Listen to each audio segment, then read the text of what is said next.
7.2 Libby Ferguson. So the first thing that I'm evaluating is my client's physical activity. So my client currently doesn't participate in any exercise as he doesn't have the time to with the schedule he currently has. Another reason that he may also not participate in exercise at the moment is he was never particularly interested in sport as a child, because this was due to him always prioritising his education over physical activity, as that was seen as more important to him at the time. However, not participating in exercise can lead to obesity due to the sedentary lifestyle that he has. This is because he'll be consuming more calories than he is burning due to not doing physical activity. Obesity, however, is the extreme that a sedentary lifestyle can cause. However, it has serious side effects. Obesity can lead to diabetes, coronary heart disease, certain cancers. However, he walks to work as well as university. When he walks, it usually takes him about 20 minutes, and to university it takes him about 30 minutes. This is so that he's able to save money for other essential things such as his food or accommodation. So the guidelines for exercise stated by the UK Chief Medical Officer's Physical Activity Guidelines state that adults aged between 19 to 64, which is the age range that my client fits into, should be getting 150 minutes of moderate intensity a week. Walking along does not allow him to reach the recommended amount of exercise a week. However, walking is still a form of exercise and keeps him relatively fit. As well, according to the NHS BMI, with his current height at 183 centimetres and weight at 85 kilograms, he is currently overweight. So according to the website, he has to lose about 5% of his current weight to get a healthier weight. It's also recommended that he consumes between 1,872 to 2,406 calories a day, just to help him lose this weight, but in a safe way.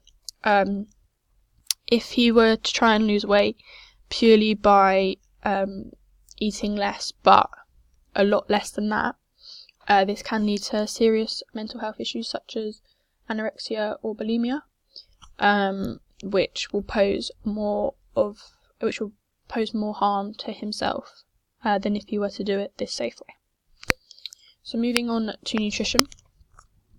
So my client currently does not eat 3 meals a day due to them normally skipping meals. So when people skip meals, they are not providing their body with the correct amount of calories to sustain their day, which will result in them becoming fatigued. This will obviously have an impact on his university work, as he stated that he's fallen asleep during lectures before, as well as affecting him at his job.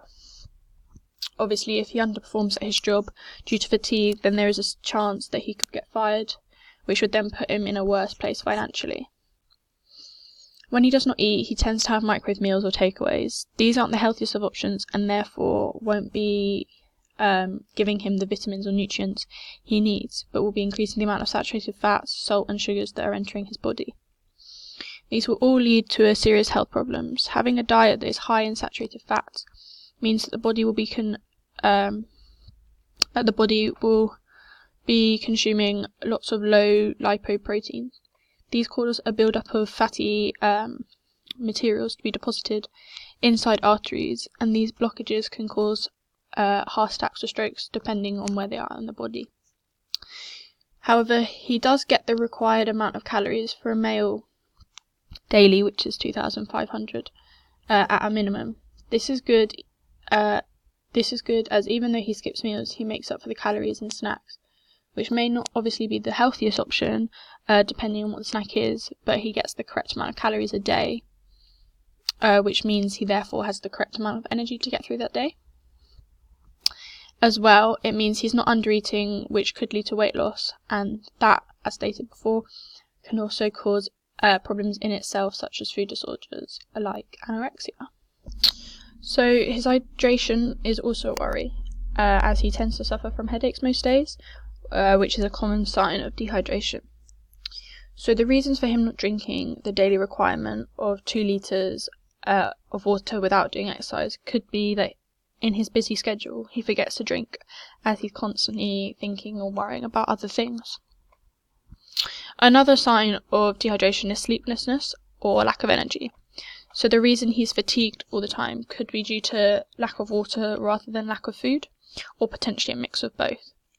This would explain a lot, as he consumes the correct amount of calories daily. So it shouldn't be a reason as to why he's fatigued, but dehydration may be the reason. Moving on to stress. My client is under a massive amount of stress in his life due to his job and university, as he finds it hard to balance them. He is also financially stressed, as he doesn't receive any benefits and therefore has to pay his university fees with his job, which isn't very well paid. On top of that, he will have to pay rent at his accommodation, as well as basic necessities such as food, etc.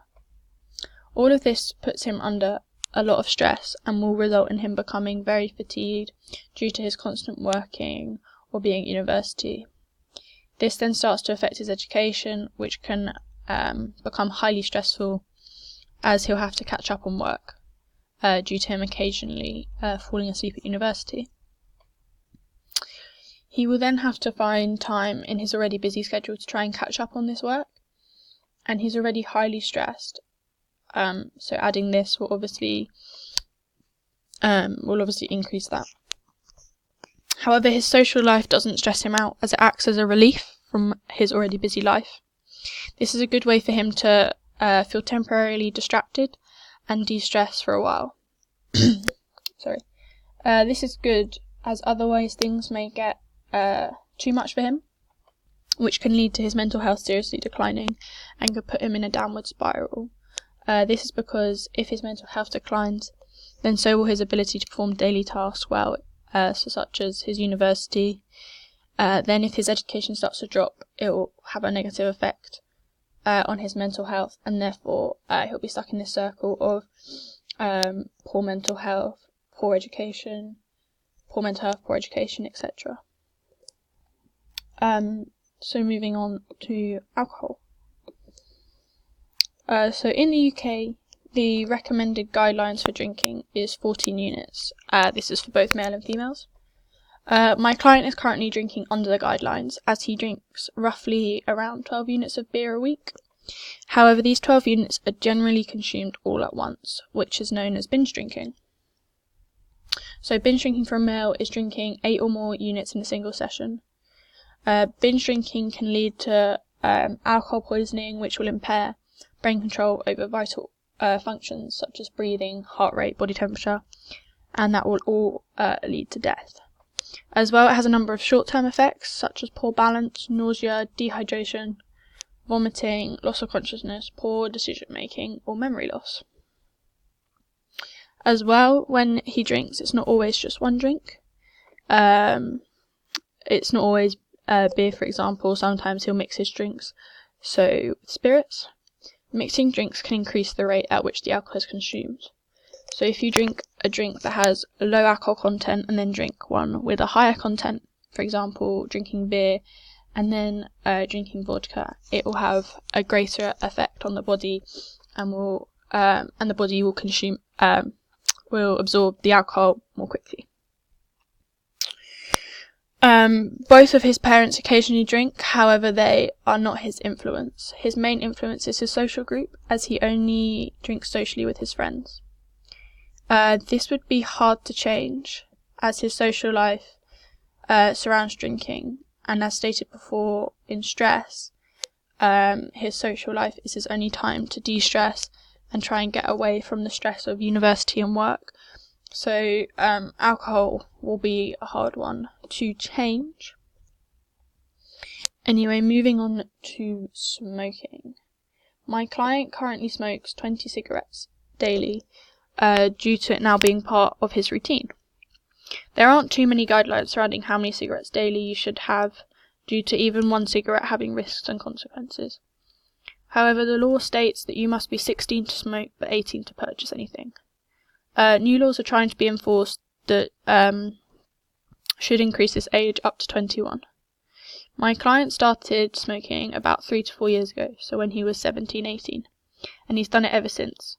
So you could so there's the possibility to argue here that he's addicted.